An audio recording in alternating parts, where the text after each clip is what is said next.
નેપાળ ચીન સરહદે થયેલા જળ પ્રલયમાં 288 ભારતીયો થયા છે સંપર્ક વિહોણા।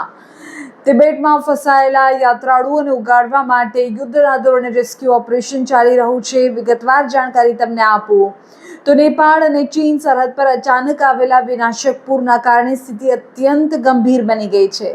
પૂરના કારણે 288 ભારતીય નાગરિકો હાલ સંપર્ક વિહોણા થયા છે, જ્યારે તિબેટ વિસ્તારમાં આશરે 200 જેટલા ભારતીયો ફસાયેલા હોવાના અહેવાલ મળી રહ્યા છે।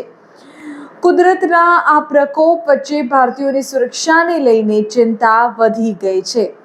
પૂરી જાણકારી તમને આપીએ તો તિબેટ અને નેપાળના સરહદી વિસ્તારોમાં ભૂસ્ખલન થયું, પૂરના કારણે નદીઓએ રૌદ્ર સ્વરૂપ ધારણ કરી લીધું છે।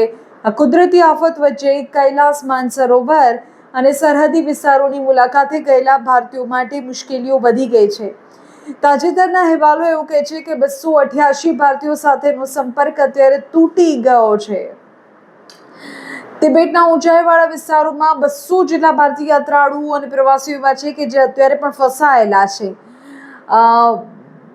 આંકડાની દ્રષ્ટિએ જોવા જઈએ તો 288 સંપર્ક વિહોણા છે, જેમનો કોઈ જ કોન્ટેક્ટ અત્યારે અહીં રહેલા તેમના પરિવારજનો નથી કરી શક્યા, ત્યાંથી નથી થઈ રહ્યો।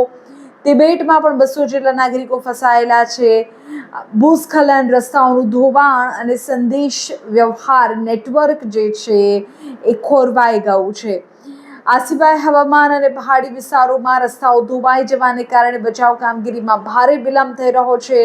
ભારતીય વિદેશ મંત્રાલય નેપાળ, ચીન ખાતેની ભારતીય એમ્બેસી સ્થિત તમામ અધિકારીઓ પરિસ્થિતિ ઉપર સતત નજર રાખી રહ્યા છે।